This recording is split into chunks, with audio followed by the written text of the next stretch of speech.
As a lot of you are aware, over the months, I've set up something often of a prophetic nature or just showing other stuff there in an attempt to show something of what is there we can't see to make it what we can see. And so here's an interesting thing. As Robert said, between Passover and Shavuot or Pentecost, there's another commandment that God gave that we often overlook, where he says, count the days till you get to 7 times 7 plus 1, or counting the Omer. And the interesting thing is that in unleavened bread, Passover, and first fruits, they all show about Jesus dying, being buried, and rising again. 3 feasts in 3 successive days, but we've got it clouded over with all this Easter stuff and deliberately thrown out. Now, on first fruits, they took a sheaf of wheat because all the barley at the time was growing and was ready for harvest right throughout the whole land of Israel and probably elsewhere as well. And like all things, you need to give the first fruits to the Lord.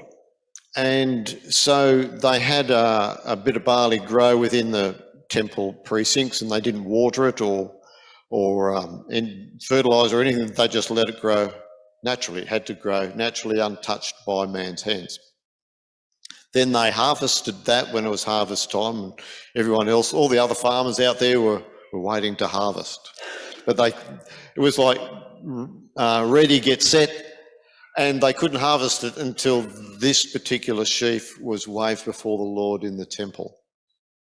And before then, it would have been the tabernacle. And when that was waved before the Lord, that was what was accepted.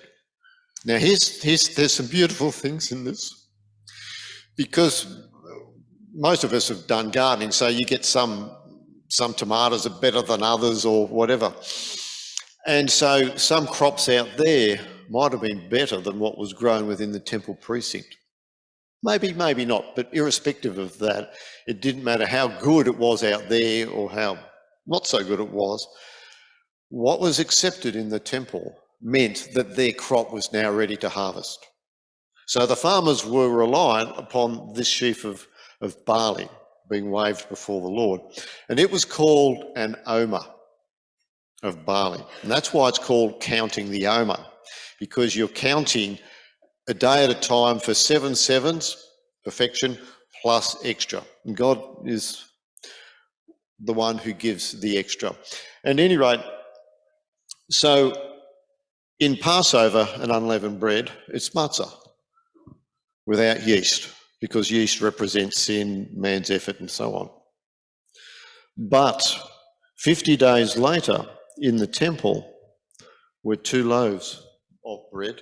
And it was the only time, I think, is that correct, Robert? The only time when leavened bread was waved before the Lord. Every other time, and on the show table, it was matzah, bread without leaven, meant to be without sin. It was something of purity. So, of course, when Jesus said, "This is my body," he did what no other rabbi could ever say or ever dare would, because Jesus was sinless. No other rabbi could point to his body and his blood and say, "This is without sin." You know. And so 50 days later, 2 loaves were of bread with leaven in it, were waved before the Lord and were acceptable.